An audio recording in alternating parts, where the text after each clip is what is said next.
The history of Africa is therefore a history of welcoming other civilizations in the hope that they would reciprocate. But history teaches us that they did not. It is Ghana's Kwame Nkrumah who writes, and it is not only the Europeans who started that journey of disruption and exploitation. The Arabs did it, and we don't talk about it as loudly as we should. They came, and they took us into slavery. And they castrated our men, so that when you don't see dark-skinned people in the numbers that we should in the Arab world, is because they castrated men. And we must never forget that. The Portuguese came. They were in West Africa. They were in the Congo. And we welcomed them as we normally do, and we still do. And no sooner had we welcomed them than they made the claim that they had discovered us. They discovered us, they claim. They discovered our mountains which we had lived next to for ages. The French came. The Germans came.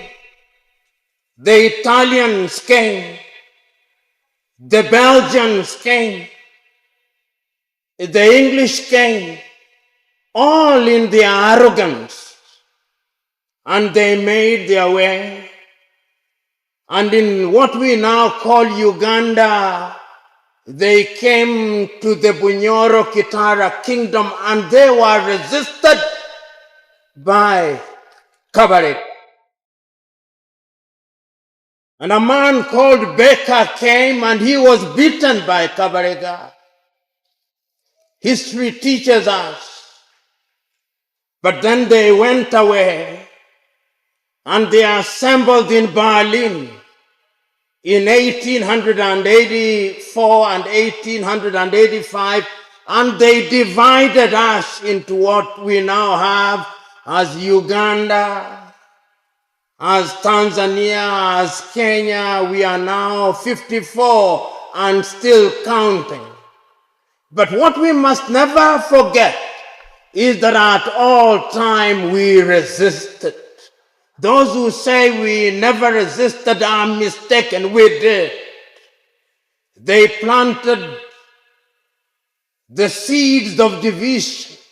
I can still remember those famous words of Nigeria's Chinua Achebe in his book, Things Fall Apart, when he says that they came and planted the seed amongst brother and brother, sister and sister, and things fell apart, and they have remained apart. They came, and they disrupted us.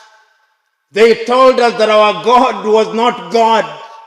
They came with a God, and today, when you go into many households of those who claim to be Christians or those who are Christians, you find the image of an actor called Geoffrey Hunter being received as the image of Jesus Christ. They came and told us that our names were not good names. And they gave us names. They came and told us that our natural features had to acquire different names. So they came and found Lake Muitanzige and say, no, it is Lake Albert. They came and found our lakes with our name. They say, this is Edward. They said another one is George. The falls which we had lived with, they said, this is Murchison. And even our national park, they called it Elizabeth. And when they went down, they found Lake Narubare and said, this is Victoria. And when they went down, they said that the falls, Mosio Tunya, was Victoria Falls. They came and told us that our culture meant nothing. And we believed them. And unfortunately, we still believe them. So today, when we are gathered here to commemorate one of the great African stalwarts, Omuka Makabarega, we must ask ourselves fundamental questions, uncomfortable questions. And those questions relate and rotate around the question of the thing that is called development. What is this thing called development? I remember not so long ago, the great Tanzanian founding father, Mwalimu Julius Kambarage Nyerere, being interviewed about development, and he said,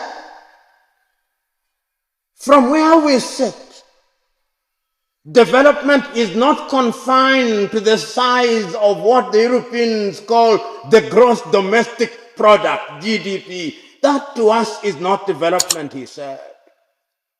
Development cannot, in our estimation, be per capita income.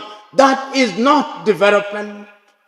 Development must not be restricted to the number of skyscrapers that we have. No, that is not development. Development cannot be understood to mean that we must go to the moon. That is not development. Development, from what we see and what we call development, is to have an environment where there is a spiritual, social, political, and economic contentment. So let the Americans go to the moon, but we want water in our households. And I still believe that in our understanding of development, we must recognize that development is about our ability to recognize humanity in ourselves. It is those civilizations that have claimed that they were developed that have visited great pain upon the world. The Europeans, tell me, throughout the ages, which other civilization has visited pain upon humanity like the European tribes? Whether those tribes are Germans, whether they are British, whether they are Italian, whether they are English, whether they are the Belgians, there is no civilization other than civilizations from Europe that have visited pain upon others like they have. When in 1914, the European tribes were fighting amongst themselves, they called it the World War. When they fight themselves, they call it World War. From where they sit, what they do is the world. When they fought again between 1939 and 1945, they did not call it tribal war, they call it World War. And we were inducted into those wars. They came to us and they told us that our cultures were not good, so that even today, as I speak to you, instead of addressing you in Kiswahili or Kinyoro or Luganda, they have captured our tongues that I am now speaking to you in a foreign tongue. I look forward to the day when in an assembly such as this, I'll address you in the Kiswahili language. I look forward to that day.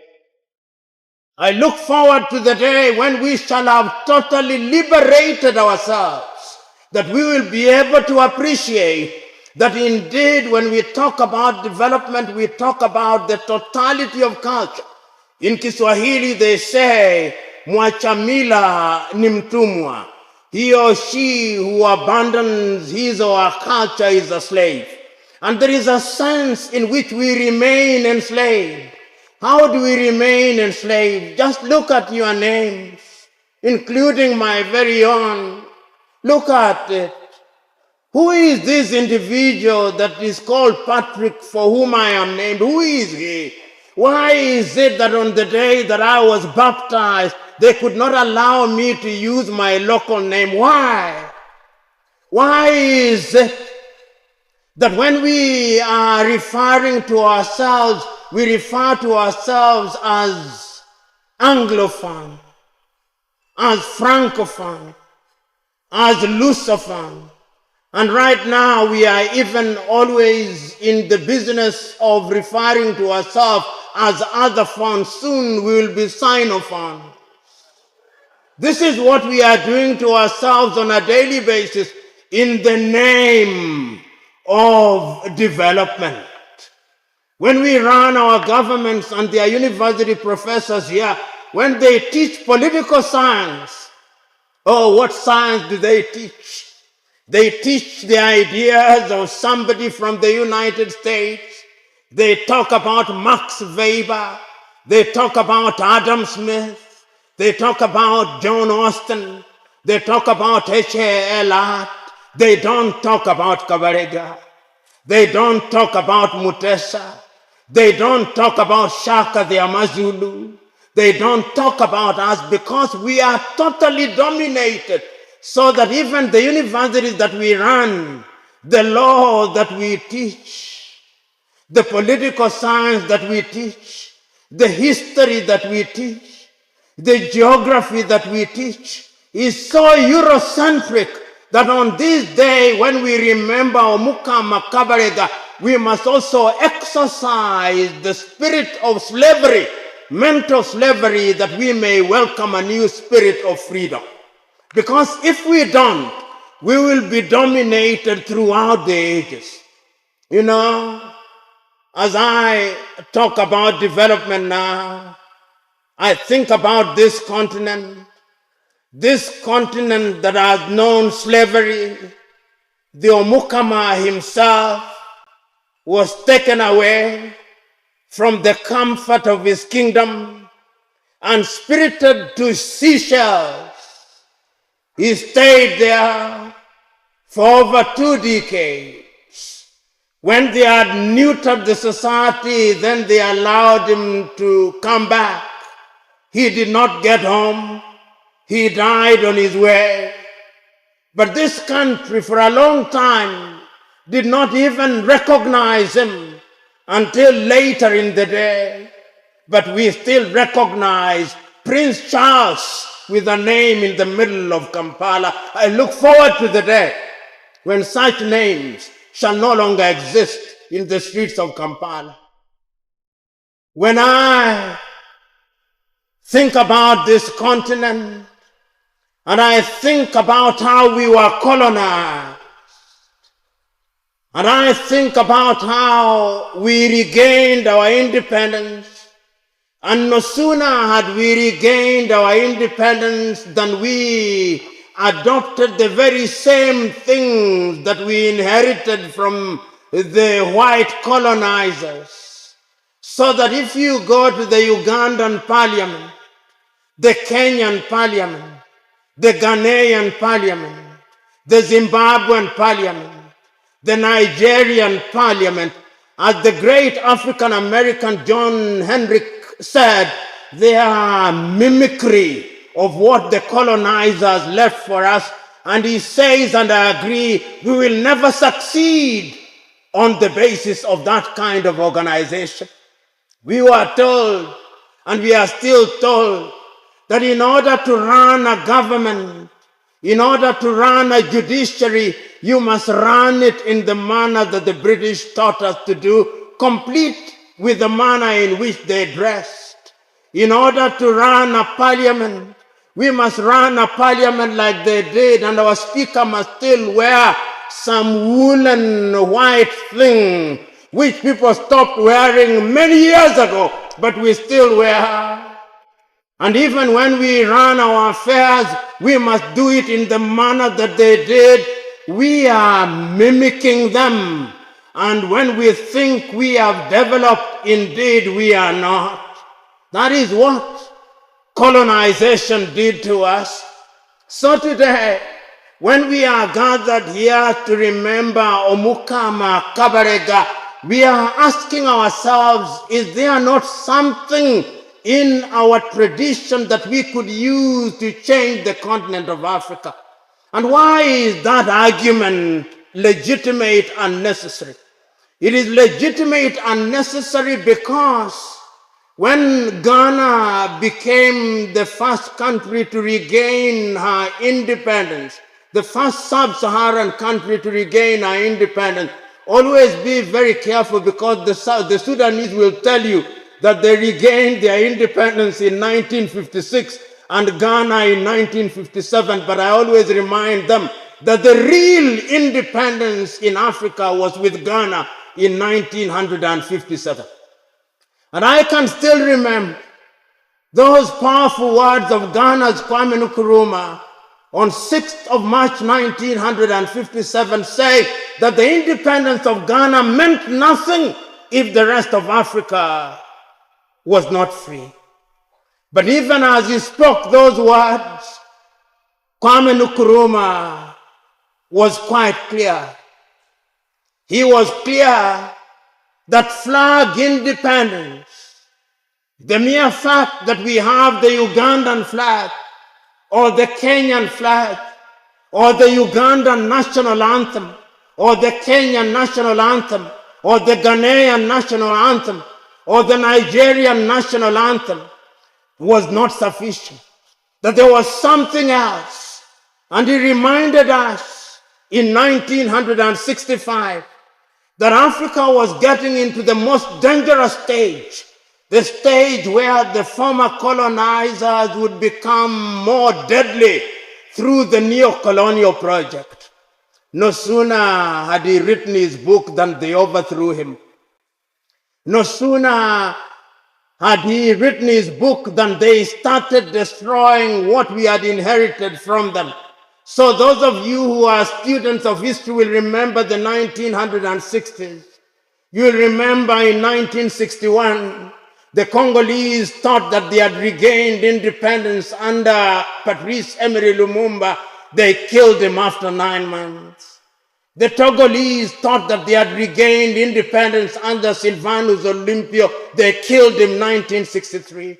The Ghanaians thought that they had regained independence in 1957. They overthrew Nkrumah in 1966. They thought in Nigeria that they had regained independence with Nnamdi Azikiwe and Abubakar Tafawa Balewa. They overthrew him in 1967. The Malians thought that they had regained independence through Modibo Keita. They overthrew him in 1968. The Algerians thought they did so through Ahmed Belbela. They overthrew him in 1968. Africa, as I speak now, and I want you to cast your eyes across the continent of Africa and see the crisis of governance, and therefore begging the question, is there a place for African culture and governance? Tell me whether there is peace in the Democratic Republic of Congo. Tell me whether there is peace in Sudan. Tell me whether there is peace in northern Mali. Tell me whether there is peace in Somalia. Tell me whether there is peace in Cameroon. Tell me whether the Europeans are not telling us what to do. Tell me whether they do not send their agents across every country. Tell me whether the IMF and the World Bank are not trying to interfere in our affairs. Tell me whether they are not telling us who a man is and who a woman is. Tell me whether they are not telling us what to wear. Tell me, what are they not telling us? They are telling us that if we don't have culture, they'll give us their culture. Tell me. This is the state in which we find ourselves. And therefore, today, when we are assembled here to remember Omukama Kabarega, and we ask ourselves whether there is a place for culture in development, we owe ourselves a duty to define what culture is. You know, European anthropologists, they are the notorious ones. They tell us that when you talk about African culture, they have no culture. They could not write. Not true. When the Europeans were living in caves, we already had the Benin Empire, longer than the Chinese wars. We already had the Monomotapa Empire. We already had the walls of Timbuktu. Before the Europeans knew whether it is the earth that went round the sun, the Dogon already knew astronomy as it is known today. They knew. When they could not write, the Africans had already identified the value of zero in mathematics. When they did not know about Caesarean section, operations of that nature already taking place in the continent of Africa. When they were dying in snow and in ice, in Ethiopia, in Axum, they were already building the underground edifices in Lalibela.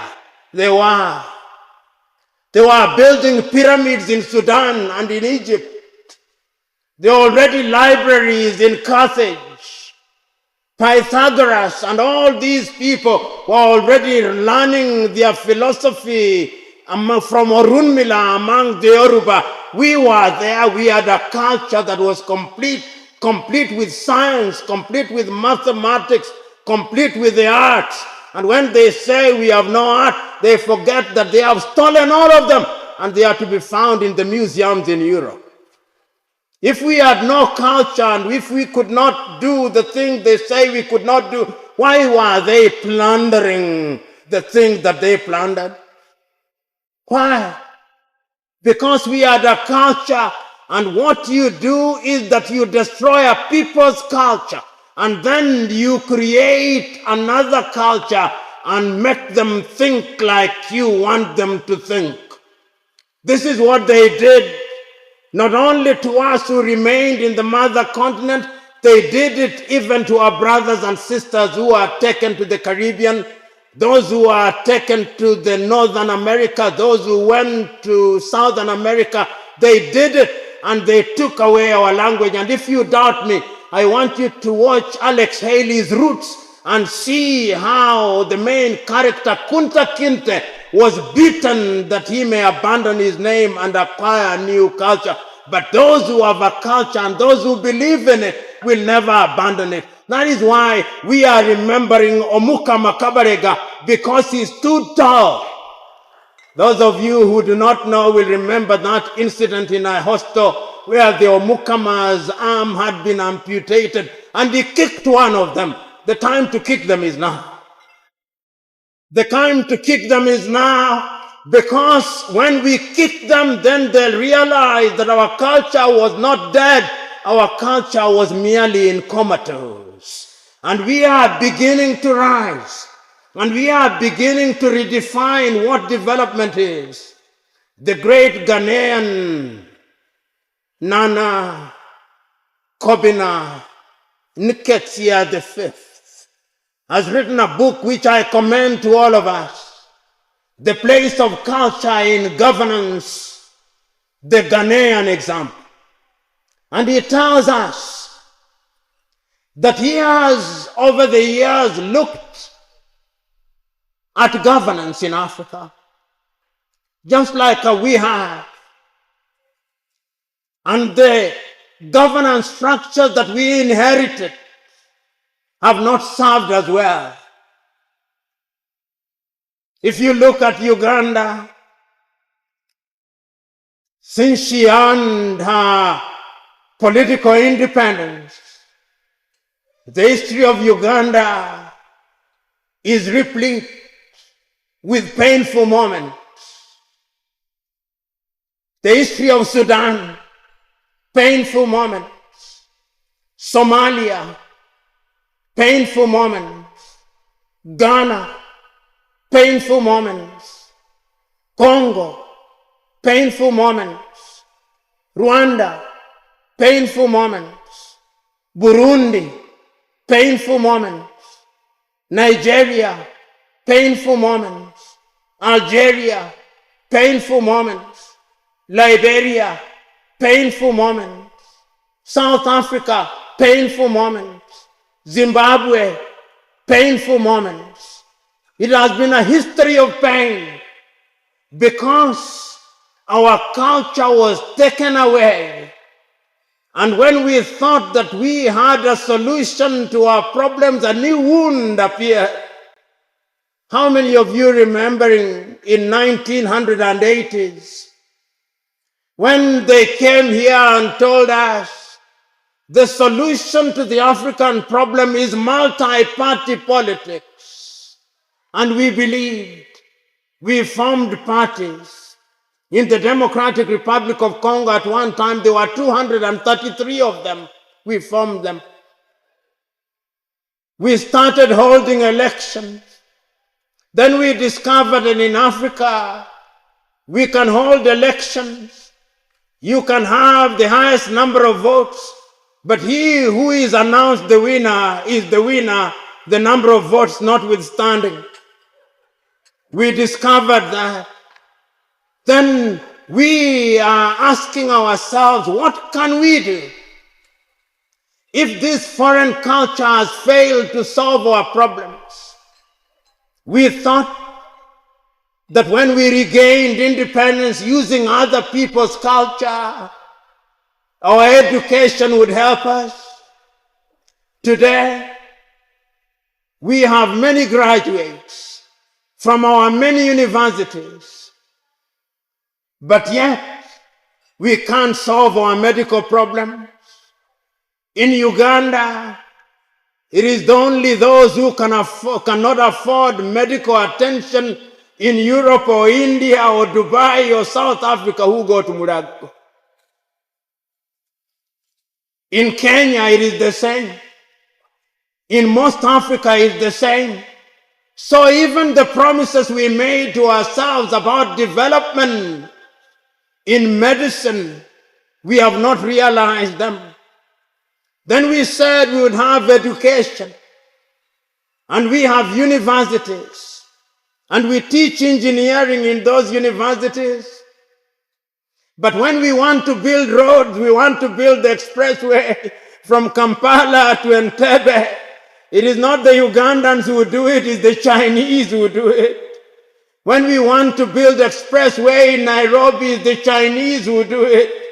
When we want to build anything in Africa, it's the Chinese who do it.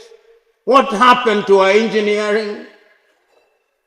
When we want to do anything, we still depend on them, and our problems still continue. We still send our young men and women to the Arab world, to Saudi Arabia, to Qatar, to all those other countries.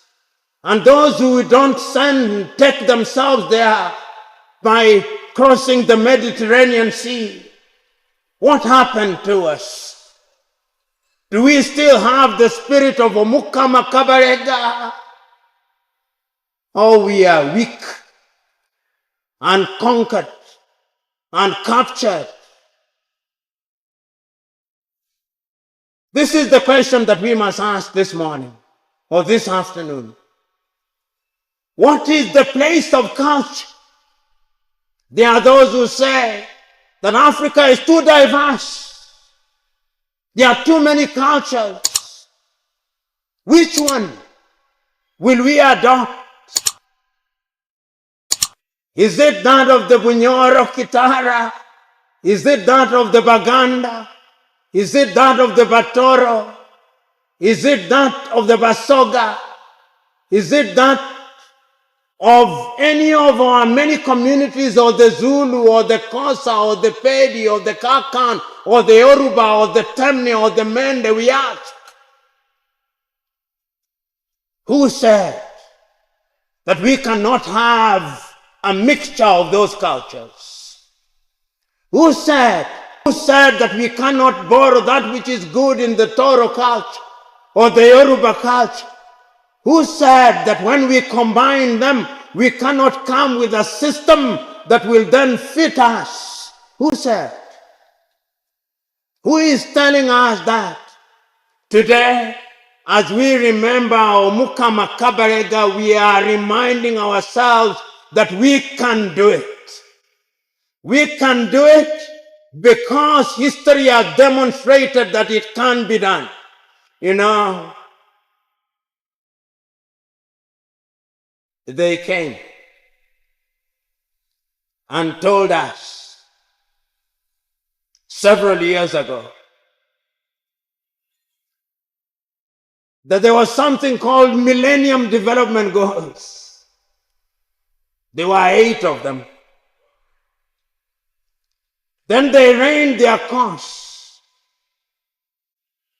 Then they increased, they did not reduce. They became 17 now Sustainable Development Goals. And those goals said the things that we knew. We knew how to plant trees. We had an idea of what medicine is. We knew about education, and we still know. We knew about climate change. We knew how to deal with sustainable development and sustainable environment. We knew. But they tell us, you did not know. We must meet, and the Europeans started inviting us to meetings from 1975. The most recent was in Dubai, the 28th, and we go to such meetings. And when we come back, we marvel at what we said. Now that Uganda has discovered oil and every African country is discovering oil, they are telling, now we must leave oil alone. We must now embrace other things. The role of culture in development. I'm suggesting to us that the time is now that Africans must look for a solution to governance. I must commend the current administration. They came and found that cultural institutions had been banned, and they restored them. That restoration was the beginning of the realization that a people without a culture cannot go anywhere. But I would urge this administration and coming administration that cultural institutions must have enhanced roles in governance. Cultural institutions must be given stronger positions in governance, because it is only when you do so that you will begin to see them in their full splendor. You know,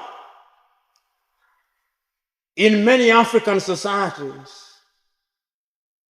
and I say this with all due respect to heads of states in different African countries, you can go to Nigeria, and the president of Nigeria makes a pronouncement saying all the Yoruba people must be inoculated against tuberculosis. And when you go back, you'll discover that the response is only 20%. But when the Oni of Yoruba says all Yorubas must be inoculated, the response is 90%. The same thing here in Uganda. There are certain things which if the traditional rulers say, the people will obey. Why do they obey? What is it? That thing is the thing that we must discover. And that thing, if we mix it with the kind of governance system that we have, is going to lead us in the right direction. I still do not have an answer, but I think that there is something in it. What is it that the Omukama Kabarega has, that the Kabaka of Buganda has, that the Oni of Ife has, that the king of the Mazulu has, that the king of the Swati has, that when they speak, people obey? What is it? Why did we lose it? Can we regain it? It is not to say that all traditional rulers were perfect. No, there are certain aspects of culture that we must jettison. But there are certain positive aspects of culture that we must embrace because culture is dynamic. And I'm suggesting to all of you who are gathered here today that the time is now. The time is now for Africa to realize that there is a place of culture in modern day medicine. The time is now for Africa to realize that there is a place for culture in education. The time is now for Africa to realize that there is a place for culture in politics and governance. The time is now that Africa must realize that there is a place of culture in resource management. The time is now for Africa to realize that there is a place for culture in giving pride of place to our women in governance. The time is now for Africa to realize that there is a place of culture in ensuring that our family is retained. The time is now for Africa to recognize that if we do not protect ourselves, other cultures will come and dominate us. The time is now for Africa to realize that our languages must be protected, otherwise we'll be speaking Chinese and Indian as our mother tongue, although they were never our mothers. The time is now. The time is now, therefore, for us to wake up in the knowledge that we must instruct our institutions of higher learning to begin to investigate what it is that we are teaching. Several years ago, a great Nigerian who is a singer called Fela Nicola Pokuti sang, "Teacher, don't teach me nonsense." For too long now, many of our institutions have been teaching us things that we ought not to be taught. We must ask ourselves now, what are we teaching our young men and women? The Koreans are doing it. The Chinese are doing it. The Indians are doing it. The time is now for we Africans to do it.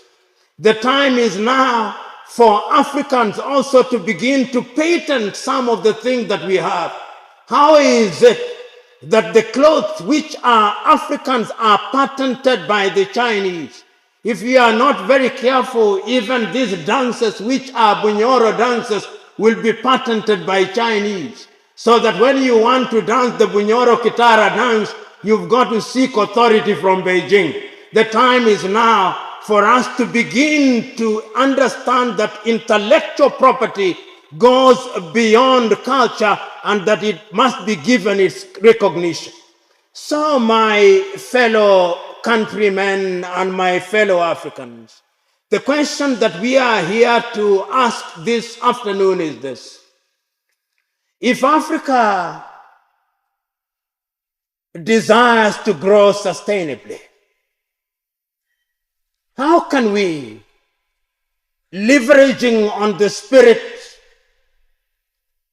of Omukama Kabarega, attain it? Who was this Omukama Kabarega? Who was he? He was a personification of courage.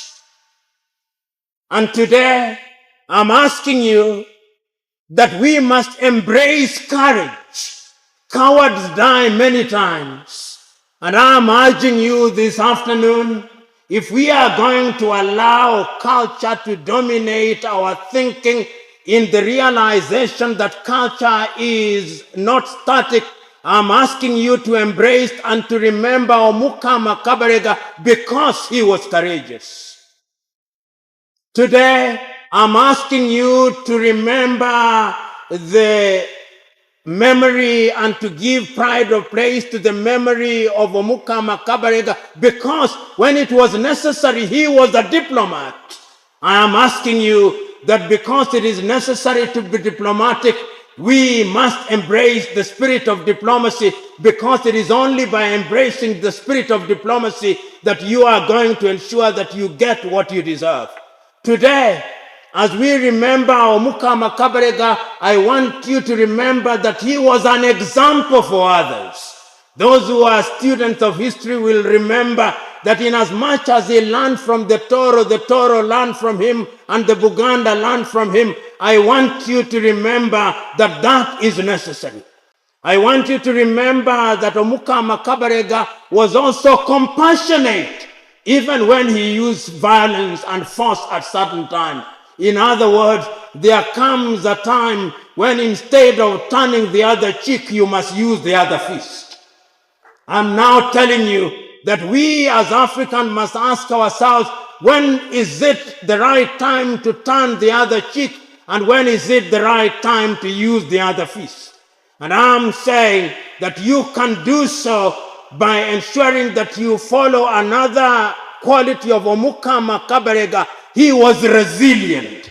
Many of you would have died in Seychelles. He stayed there for 23 years in an environment that was hostile, but he said, I'm not going to die in a foreign land. Although he died here in what is territorial Uganda, he was on his way home. I am reminding us that we must never forget our homes, because if you forget your home, you are a slave. I have no doubt in my mind that if Africa is to grow, Africa must embrace culture. If Africa is to realize our potential, we Africans must embrace culture. And I'm asking Africans as we go forward, we must be warriors for culture. We must be warriors for that which is true. So those of you who are Baganda here, be proud Bagandas. Those of you who are Toros, be proud Toros. Those of you who are Basoga, be proud Sogas. Those of you who are Zulus, be proud Zulus. Those of you who are Luos, be proud Luos. Those of you who are Lango, be proud Langos. And those of you who are Bunyoro, because we are in your midst, be proud Banyoro, because it is only in that way that combined together we shall produce an African spirit. And in the spirit of Africanness, I can tell you, it is not going to be easy. There are going to be many roadblocks. We will rise and fall. We will rise and fall. We will rise and fall. But ultimately, we will stand, and history will remember us as those who rise and rise and rise. God bless.